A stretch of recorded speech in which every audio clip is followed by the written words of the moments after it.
This movie is like Apollo 13 meets Castaway. Stop making noise, cat. I was doing a funny opening joke that no one else has made. Sorry.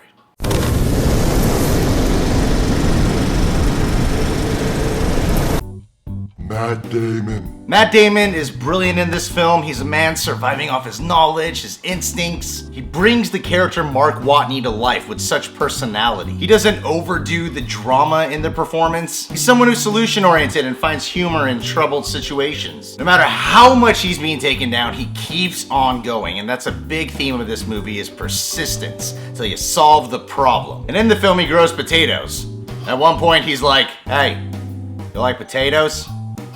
Well, how do you like them potatoes?"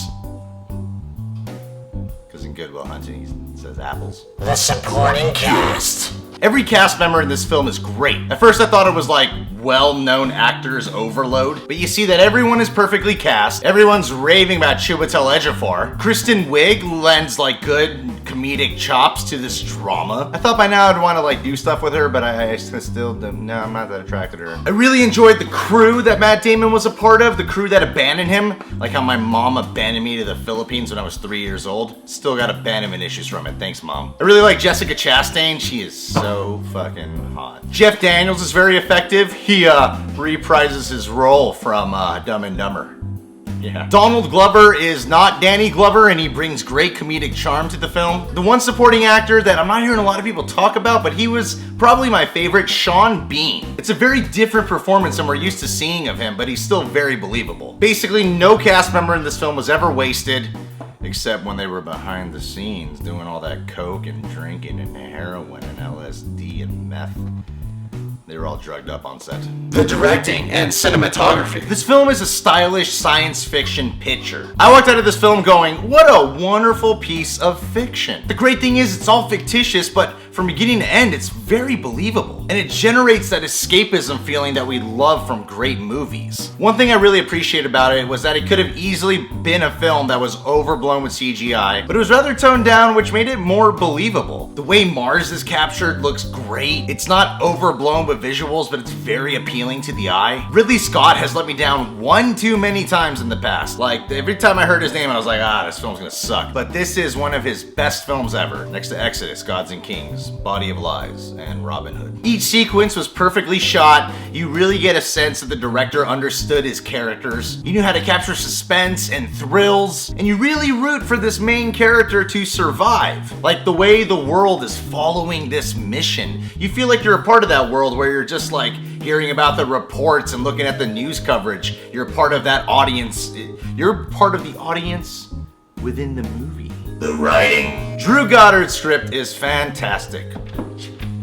That was intentional. That cat was meant to go across there at that time. They told a really gripping science fiction drama. What I love too is this movie made me feel smart. Like it's a smart movie that made me feel like I'm smart for being able to follow along. I never paid attention in science class, and movies that explore like science fiction themes I usually have a hard time truly keeping up, like films like Interstellar. And granted, I don't know much about science, but it seemed very believable to me, very creative. This seemed rather plausible, all the things that Matt Damon's character was doing. So it features complicated science that audience members can follow along with and enjoy. One of the more important qualities to the film is it's really funny. That's major kudos to the script, and yes, to Matt Damon especially. This easily could have been a slow, strung out drama. They went a different route with infusing humor that surprises you, and it truly works. Minor gripes. When sequences on Earth, not on Mars, but on Earth, went on for too long, like, I would sometimes feel like, I want to get back to Matt Damon. Can we cut back to Matt Damon, please? Like, don't get me wrong, the scenes were good. They were fantastic, but